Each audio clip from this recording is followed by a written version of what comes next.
Hey guys, welcome back to the channel. Today we're going to be working on this 2015 F-150.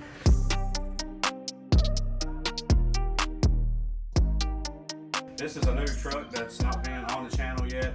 I did have in my last video a 2023 F-150 that I bought brand new. Unfortunately, we had some financial changes. I swapped jobs and my wife decided to start staying home to help out with child care. So we just kind of readjusted some things. So we downsized from a new truck to a 2015, and we went from a 3.5 EcoBoost on the 2023 F-150 XLT to a 5.0 2015 King Ranch. So it's actually a nicer truck as far as the amenities. It's got heated and cooled seats. It's got massaging seats. It's got the electric running boards and stuff like that. This is a really, really nice truck. But saying that, when you go to a used truck, it's got some more miles. It's got a little over 100,000 miles on it. And I went to go change the oil last weekend. And when I changed the oil, I noticed that there was some oil dripping from the front of the bell housing and from the back of the oil pan. So what I've come to conclusion is I think that I got an oil pan leak, and I started reading up on that, and it seems like a very common issue with the oil pans on these trucks, that the gasket gets very hard and brittle. So what we're going to do today is attempt to take this apart, drop the oil pan, change the gasket, and hopefully we can fix that leak. This is actually a truck that my wife drives now. If that gasket gets any worse and it starts leaking oil, I'm afraid that she might not monitor it correctly, and it could lose oil pressure and we could lose the engine. So let's get to it. I can kind of show you around this truck just a little bit, and I'll probably do another separate video and a little bit more in depth on the 2015 F-150 and why I chose this truck. But let's just focus on the oil pan today. I'll show you what we're going to do, and I'll show you the tools I got laid out, and hopefully I'll have enough laid out here to accomplish this job. So here's the F-150. It's got a pretty clean engine bay. Someone's taken pretty good care of this truck. I have did a few things since we've had the truck. I've just not taken the time to film, and I'll catch you up on those things later. But you can see the truck's pretty good shape, pretty shiny. There's a couple little dings here and there that I'll probably try to get situated. It's got the bed cover on it, and it's got the panoramic roof. So here's this side over here.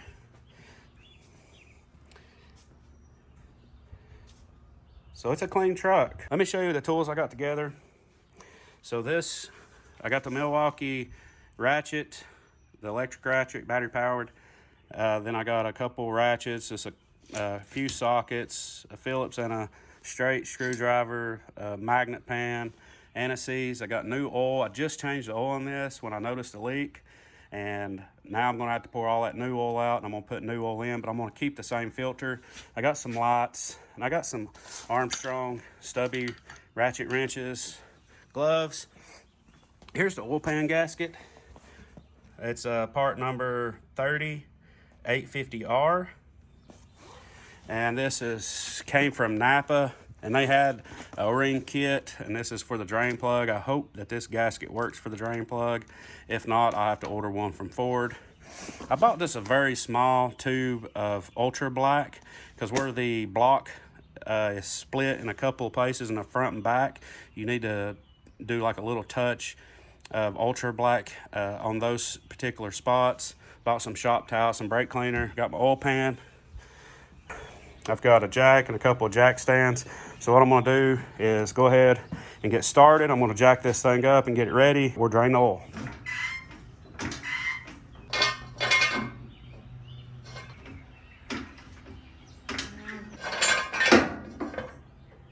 So you can see like where the oil has been leaking, it's coming out at the bell housing and the back of the oil pan. You can see how it's kind of leaking around. So I think the oil pan gasket, and if you look up towards the front, which I don't have the camera angled right there, but it's even seeping around the edge of the gasket all the way around.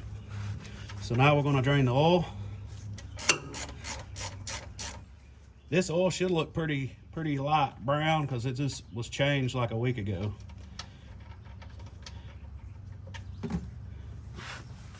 Yeah, it's still pretty good shape. Let's give that a minute to drain. So as that's draining, what I'm gonna do is take these bolts out for the sway bar on both sides and probably just let it kind of sag down. Then I'm gonna remove these 2 bolts and these 2 bolts for the cross member.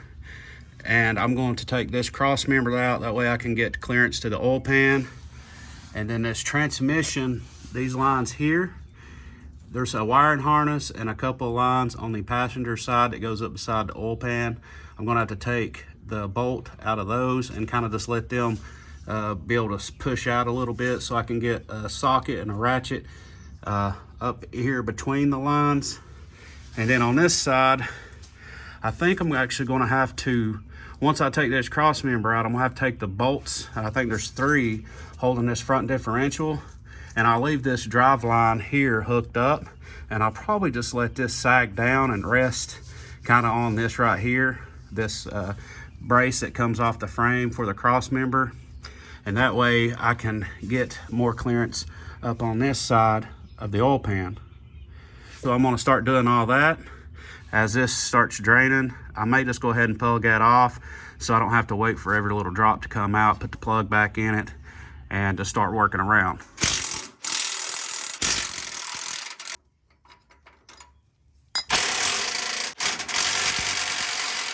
So I'm gonna have to take this skid plate off. So there's a bolt here, and a couple in the front. I'm gonna take those off, drop this, and then I can take the 2 bolts here and the 2 bolts here out away from the cross member.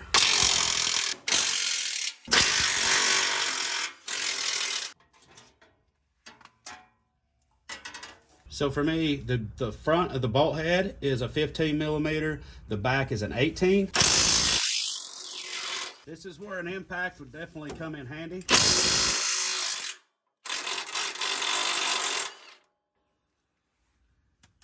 I'm gonna leave this bolt in it for this side because I think it'll end up having to pry this out. This is probably really tight, but just as a safety precaution, I don't want to be taking this side loose of this thing like flop down and catch my hand or head or something.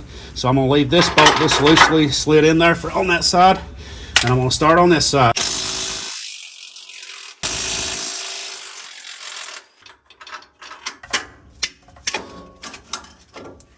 All right, we got the oil pan kind of freed up here. Now I just need to probably take the bolts out of this rear end or front differential, just to let this kind of slide down. I'd kind of like to get it to rest on this brace here.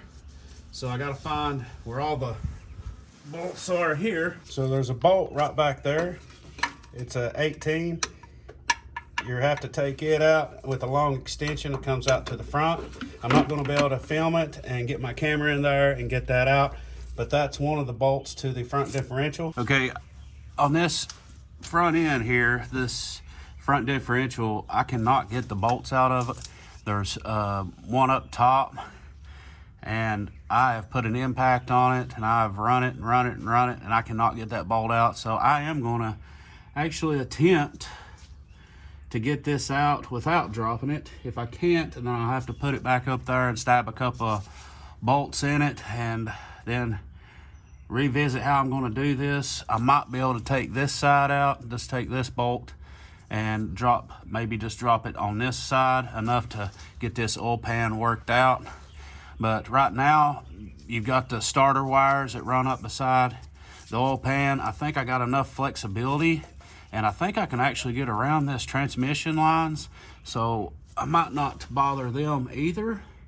But up front is what I'm concerned about, whether I can get to them or not.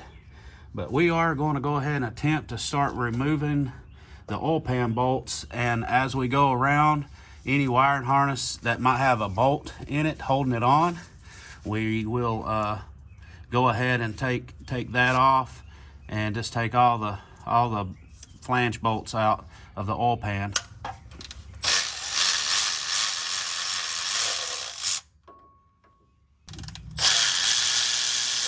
Man, this ratchet's awesome.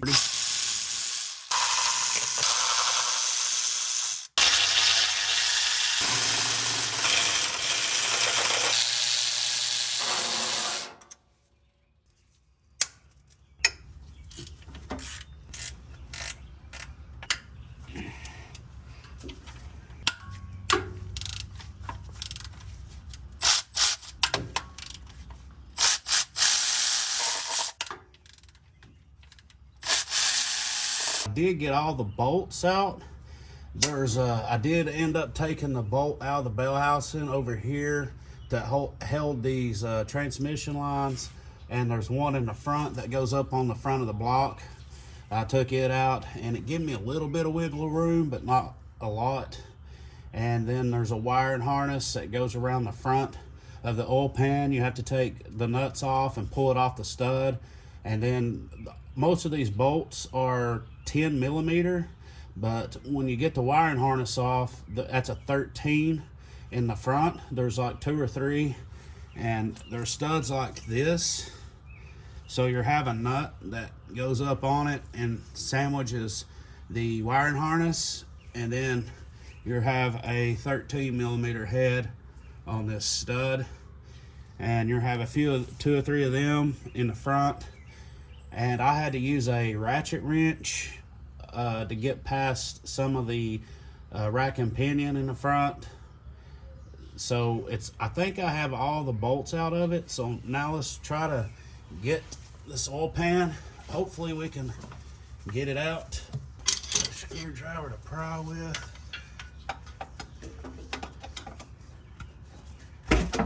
There we go.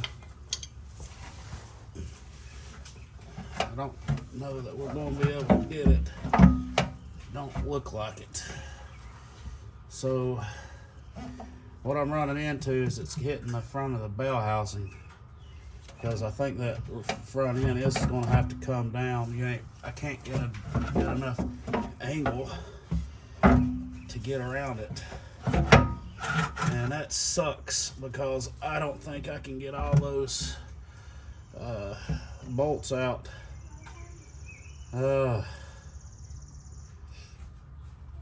It ain't always rainbows and unicorns. This stuff is aggravating at times. The bad thing is I put an impact on these things and they would not come out. So I don't know exactly how I'm gonna get them out. Maybe a cheater bar and a power handle or something. I might be able to break it loose, but that impact, I think it's got like 600 or 900 foot-pounds of torque. So I don't know. Hey, mercy. You have that on these big jobs. Well, let's go ahead and stab a couple of studs back, or bolts back in it, just to hold the oil pan up and see if we can get some clearance. I don't want to tighten them up or nothing, but let's kind of leave them loose for now. Oh.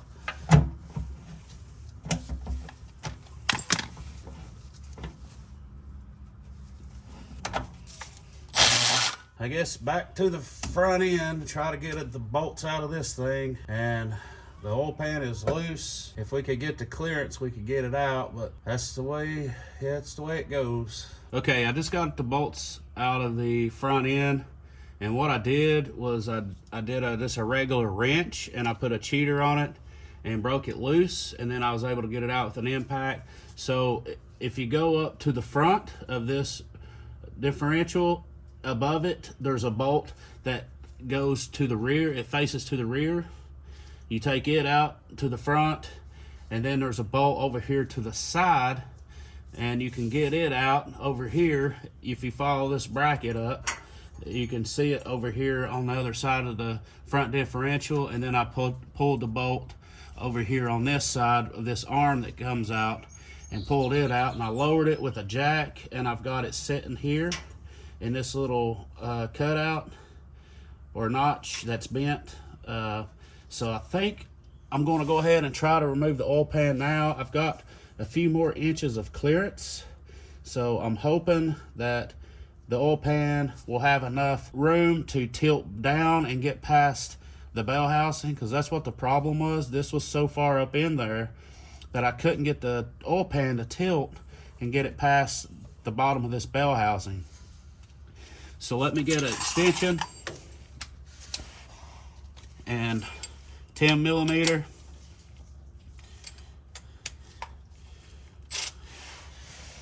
Let's see if we can't get this oil pan out this time.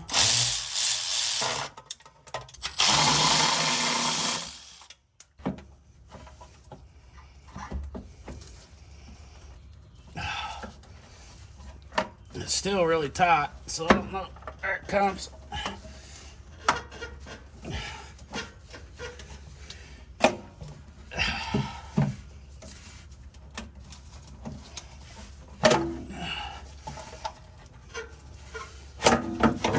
All right. I'll go ahead and be honest, this is an extremely tight fit. I should have pulled the dipstick tube out. I didn't think about that. I'll have to get that pushed up in there. Let's get this oil pan cleaned up and get this sealing surface cleaned up. And then I'll show you where you need to put your ultra black RTV of the mating surfaces. You don't have to put it all the way around, but there is a couple of spots on the block that meet up from the timing chain cover and all that stuff. You need to put RTV. So here's all the pieces. This goes over the frame, the cross member for the engine, and your oil filter is right above this, and the oil drips here and actually runs through this back hole. It hardly ever runs to this front, but there was 2 bolts that held it in. You take those, they're 10 millimeter. Take those out, and this just slides out. This is the skid plate. I'll clean it up. As you can see, it's really dirty, and that's the cross member that runs under the oil pan. And this is the oil pan. I'm going to clean it out. The oil, I mean, it don't look like it's got much of nothing in it. It's pretty clean, but this gasket, it's really hard, and it's stuck in the oil pan, and I'm gonna have to get something and pry it up and see if we can't get it cleaned up. So you can see, this is what the complaints that I keep hearing about these. It's even the O-ring that goes around it is just, it crumbles. I mean, this gets really hard and brittle, and then it just starts leaking, and it's pretty common on the 15s, and I'm sure it's through the rest of the year models like 16, 17, but this is a pretty good in-depth job. It don't take a lot of tools, but it ain't fun jacking it up and getting under it without a lift or something, but it can be done, and it can save you a lot of money. I think the dealership, I didn't get a quote, but I read online about what they charge just to kind of see what I would be saving by doing it myself. And I think they charge like 5 hours labor to do these oil pan gaskets, and I think that's the average, is about 5 hours. And a lot of people was quoting anywhere between $500 to $600-700 to change an oil pan gasket.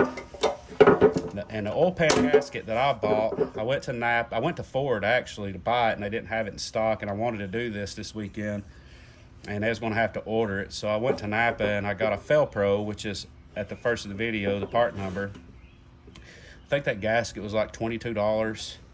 And then the RTV was like $5 or $6. I bought some brake cleaner and stuff like that. But altogether, and buying the oil, to fill it back up, you're looking at probably $130 for the oil pan gasket, the oil and everything, and you could probably save yourself $400 or $500 by doing this yourself. But expect to probably spend I would say a DIYer, someone that's going to do this at home, and you've got a little bit of mechanical skills, and just take your time and know what you're looking for. You can probably do this in, I would say, 5 to 8 hours, roughly. There's not a whole lot to it. It's just some of it's really hard to get to. So I'll show you the tools that I used, and it might help, because that's what delayed me a little bit, is I'd have to stop and go dig through my box and get a tool and all that. But it's not too bad of a job. Like, this gasket's junk. So let me go ahead and clean all this up and try to get this back together, and I'll show you, like I said, on the block where to put the RTV.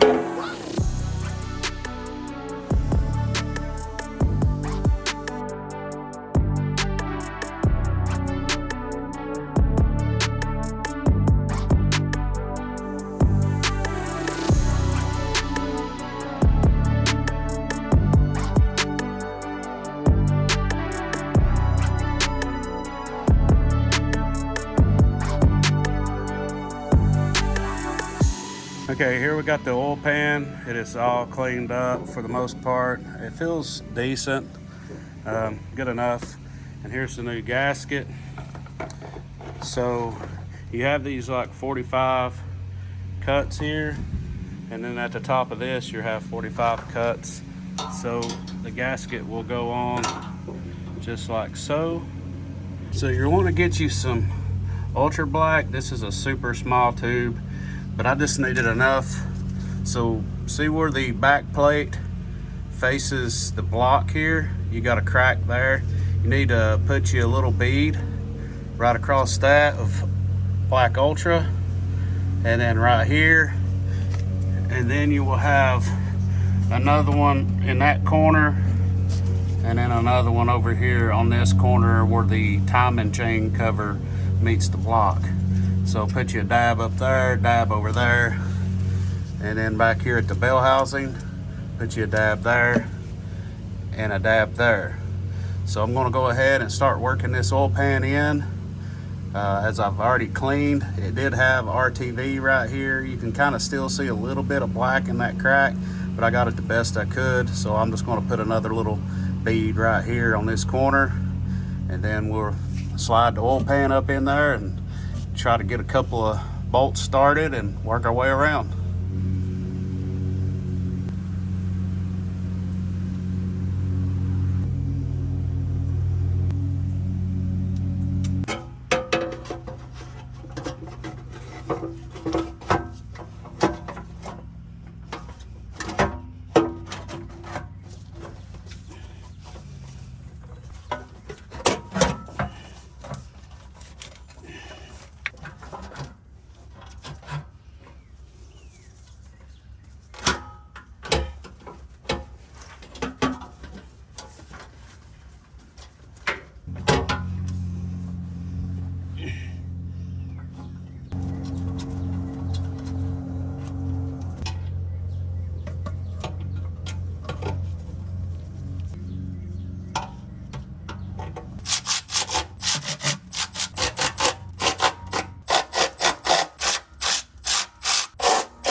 I've got all the bolts started.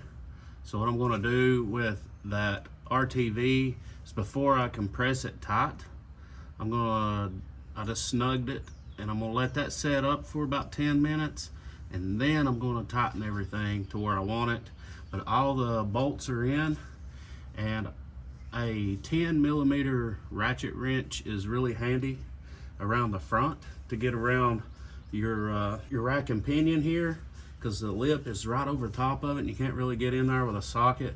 So you can reach around the front of the frame here, and you can come into the front lip and catch those. And then a long extension with a 10mm. Now the ones with the stud are a 13mm, but so you should be able to do all this with a 10mm and a 13. All right guys, I went ahead and torqued the oil pan in sequence. I'll try to get the chart, and I'll try to get a little snippet of that and enter it in this video. I got that torqued, got the cross member back in, sway bar back in, pretty much all of it wrapped up. Put new oil in it. I used Mobil 1 full synthetic, and so far we've let it idle, and we backed it up and down the driveway and come back up here, and we've let it set for probably about 10 or 20 minutes, and we've not seen any signs of any oil. This was a pretty aggravating job. It would probably take a little bit of mechanical ability to be able to pull this off, or take your time. I would say out of 1 out of 10 scale on difficulty, I'll probably range it about a 6 or a 7. The basic tools that I used on this was a 10mm socket, a 13mm socket, a 15mm socket, and 18mm socket, and a 21mm socket, and then just the ratchets, breaker bar, and impact. A battery, I use a Milwaukee battery impact, and I also use a Milwaukee battery ratchet. Those are lifesavers. Those sped up the process pretty well. I'll try to put a link in the description of this video with all the tools that I used. Be ready to drop the sway bar, the cross member, and drop the front differential. And if you've got a skid plate, you have to drop the skid plate. And that's about it, really. The rest of it is just ergonomics and trying to get it in and out. It's kind of aggravating, bumps and bruises and scratches. Hopefully you enjoyed this. Hopefully it helped you out some way. I appreciate you watching, and we'll catch you on the next one.